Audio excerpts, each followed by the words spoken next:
The PS5 will be in the hands of the masses soon, and has been in the hands of various media outlets already for a while now, which means these last few days have revealed several new details on the console. New system features and improvements over the PS4 have emerged, and as we count down the days to the PS5's release, here we'll be looking at a few such features. Switcher. The PS5 doesn't have a quick resume style feature as the Xbox Series X and Series S do, which would allow users to suspend multiple games at any given time and switch back and forth between them without having to boot them back up. But switching between games is still pretty easy and quick, it seems. There's a feature called the Switcher in the Control Center, and using it you can quickly swap out whatever game you're playing and hop right into one of your other recently played games without having to go to the console's home screen. Privacy settings. The PS5 will allow a greater degree of control over privacy options as well. There are various presets that will allow you to either keep all info on your profile open and visible to one and all, limit who can see private information such as your name, limit all your activities and details so they can only be viewed by friends, or completely close it all off so that no one but you can see anything on your profile. The PS4 does already have similar features, of course, but it is nice to see the PS5 offering improvements on this front as well. Progress tracking. This one isn't that big of a deal, seeing as the Xbox One has been doing it for a while now, but it's new to the PlayStation, so it's worth pointing out.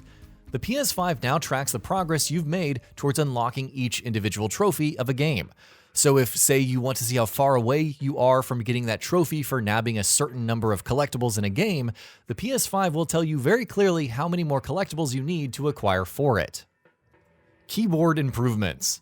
Typing using the in-system keyboard is a bit of a pain with most consoles, unless they have a touchscreen.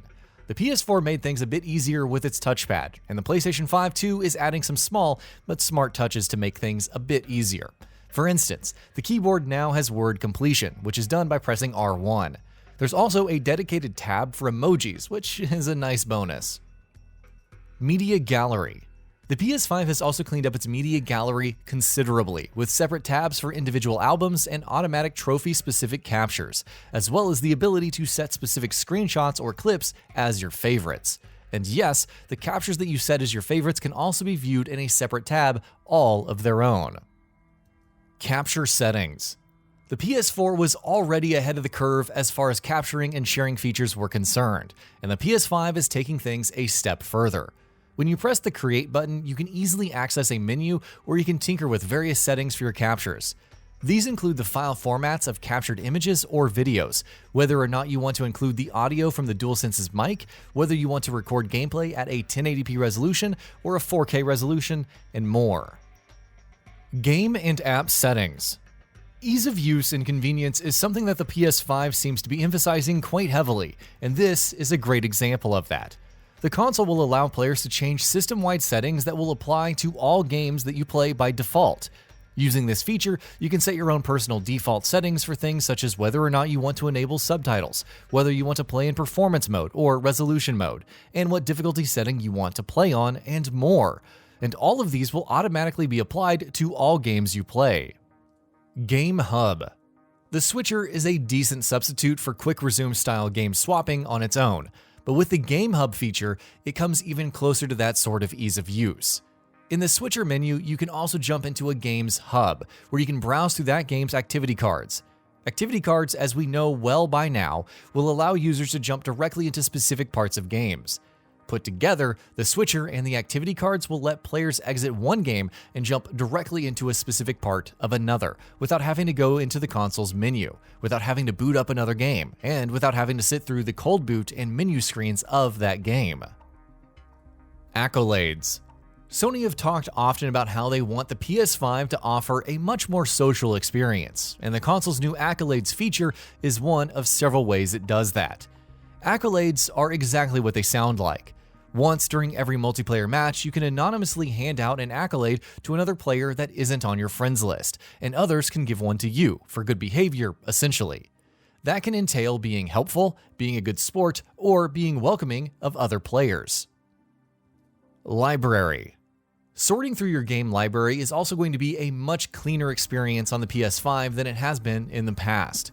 You can apply various filters while browsing through your library, the most useful of which will obviously be being able to sort your games by platforms. Meanwhile, the library itself will also allow you to access PS4 versions of cross-gen titles in your collection. Trophies. The PS5 makes one very specific change to trophies, or rather, the moment you earn one.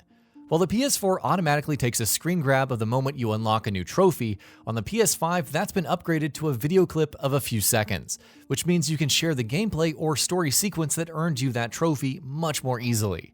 Of course, this might accumulate over time and eat away at your storage space. Thankfully, there is an option to disable this feature.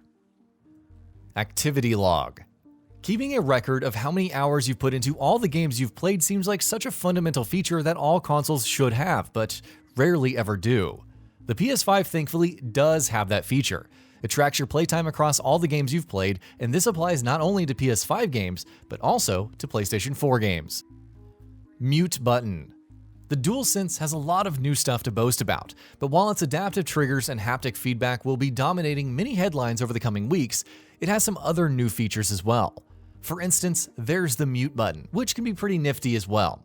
Pressing it once will, as the button's name suggests, mute the controller's mic. Meanwhile, holding it down will mute the PS5 entirely, including the DualSense's own speakers. Control Center customization. As this feature may have suggested, the Control Center is central to the PS5's user experience, so it makes sense that you'll be able to customize it to some degree as well. More specifically, you can choose what you want appearing as shortcuts in the Control Center. While various buttons and shortcuts will remain in the bar permanently, there are others that you can pin based on what your usage of the console is like. And that about does it for this video. If you enjoyed what you watched and want to see more from Gaming Bolt, you can always hit that subscribe button and turn on the bell icon next to it. That way you will never miss any of our videos.